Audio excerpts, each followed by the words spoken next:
नमस्कार।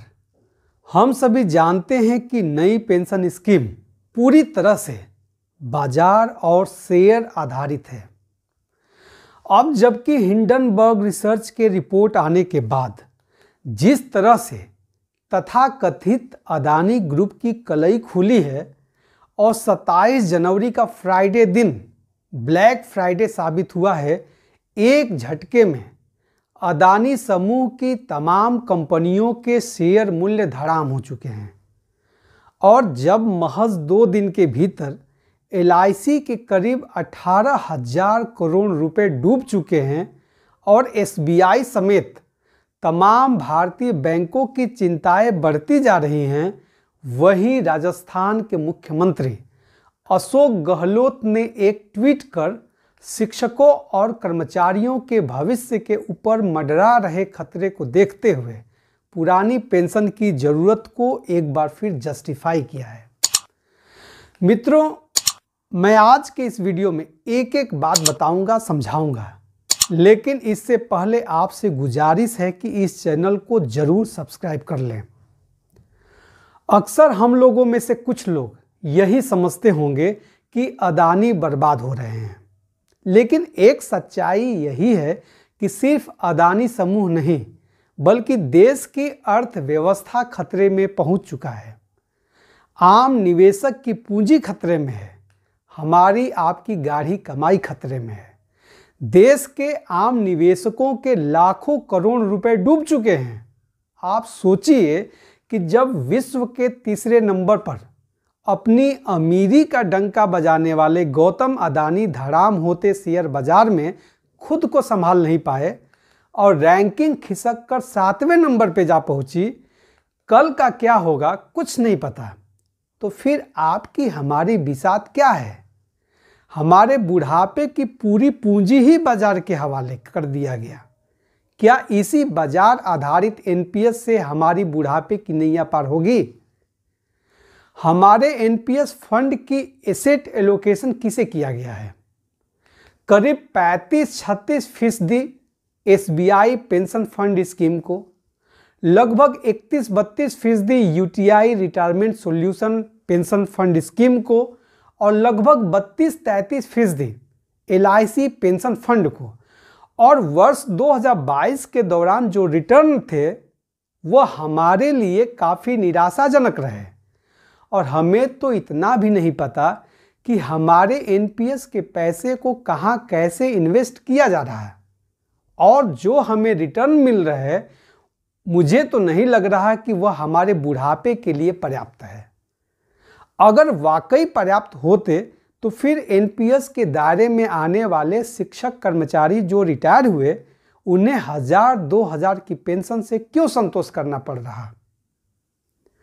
राजस्थान के मुख्यमंत्री अशोक गहलोत ने उसी को लेकर के ट्वीट भी किया और कहा कि शेयर बाजार में आई ऐतिहासिक गिरावट की वजह से LIC जैसे दिग्गज सरकारी कंपनियों के शेयर में भी भारी गिरावट हुई है।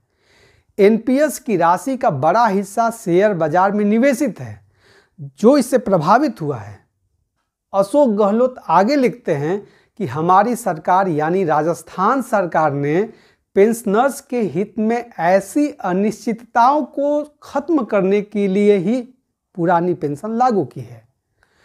और मित्रों, यह जानिए कि शेयर बाजार में उथल पुथल अगले कुछ दिनों तक जारी रह सकता है और निश्चित रूप से हम भी प्रभावित हो सकते हैं।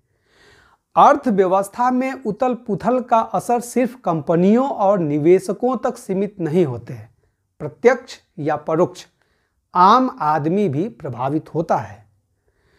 इंडियन एक्सप्रेस ने अपनी रिपोर्ट में कहा है कि हिंडनबर्ग रिसर्च के रिपोर्ट की वजह से अदानी समूह की मार्केट कैपिटलाइजेशन में शुक्रवार को एक ही दिन में 3,37,000 करोड़ रुपए की भारी गिरावट हुई और इसका खामियाजा भारतीय जीवन बीमा निगम यानी LIC को भुगतना पड़ा और देश की सबसे बड़ी बीमा कंपनी LIC को इसी वजह से 16,627 करोड़ रुपए गंवाने पड़े।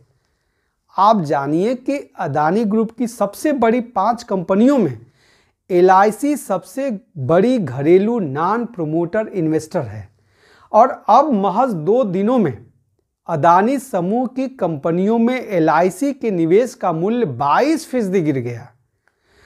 शुक्रवार को इसका मूल्य 72,193 करोड़ रुपए था, जो अब घट करके 55,565 करोड़ रुपए पर जा पहुंचा।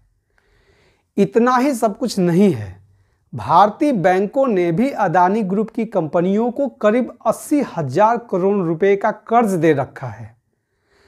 कांग्रेस के नेता जयराम रमेश ने एक बयान में कहा कि सरकारी बैंकों ने अदानी ग्रुप को निजी बैंकों की तुलना में दोगुना कर्ज दिया है। इनमें से 40% कर्ज अकेले SBI ने दिया है, स्टेट बैंक ऑफ इंडिया ने। इससे उन लोगों का पैसा डूबने के कगार पे पहुंच गया है जिन्होंने अपनी गाढ़ी कमाई LIC और SBI में निवेश की है। जयराम रमेश ने आगे कहा कि अगर अदानी ग्रुप पर लगे आरोप सही हैं तो SBI जैसे सरकारी बैंकों को भारी नुकसान हो सकता है। वहीं LIC ने अदानी इंटरप्राइजेज के 20,000 करोड़ के FPO पर LIC ने $37 मिलियन खर्च कर दिए। तो कांग्रेस महासचिव रणदीप सुरजेवाला ने दावा किया कि हिंडनबर्ग रिसर्च की रिपोर्ट में अदानी समूह की ओर से शेयर की कीमतों में हेरफेर और वित्तीय गड़बड़ी के बावजूद LIC और SBI ने अदानी ग्रुप में निवेश करना जारी रखा।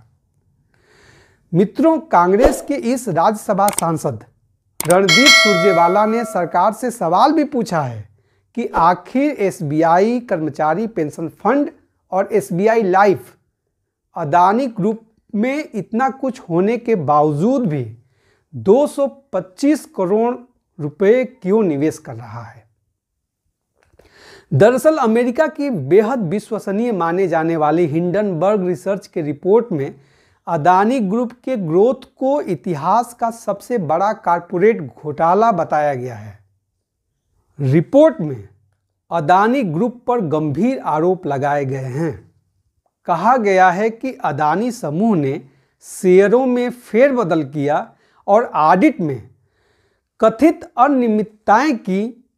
अदानी ग्रुप पर स्टॉक मैनिपुलेशन और अकाउंटिंग फ्रॉड करने का आरोप लगाने वाली हिंडनबर्ग रिसर्च पर आखिरकार पूरी दुनिया इतना विश्वास क्यों कर रही है। दरअसल हिंडनबर्ग रिसर्च की क्रेडिबिलिटी के पीछे एक लंबा इतिहास रहा है। यह पहला मौका नहीं है जब हिंडनबर्ग रिसर्च अदानी ग्रुप के बारे में रिपोर्ट सामने लाया है।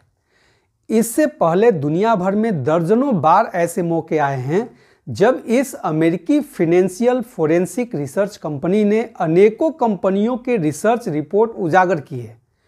ब्लूमबर्ग की रिपोर्ट के मुताबिक हिंडनबर्ग रिसर्च ने साल 2020 के बाद 30 कंपनियों के रिपोर्ट को सार्वजनिक किया और अगले ही दिन उस कंपनी के शेयर औसतन 15% तक टूट गए।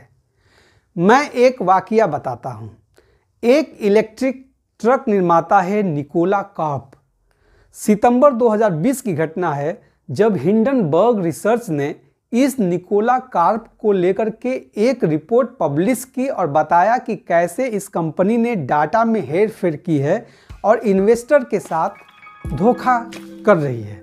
और आप जानिए कि इस कंपनी के वैल्यूएशन में भारी कमी आई और यह पिक $34 अरब से घट करके $1.34 जा पहुंची।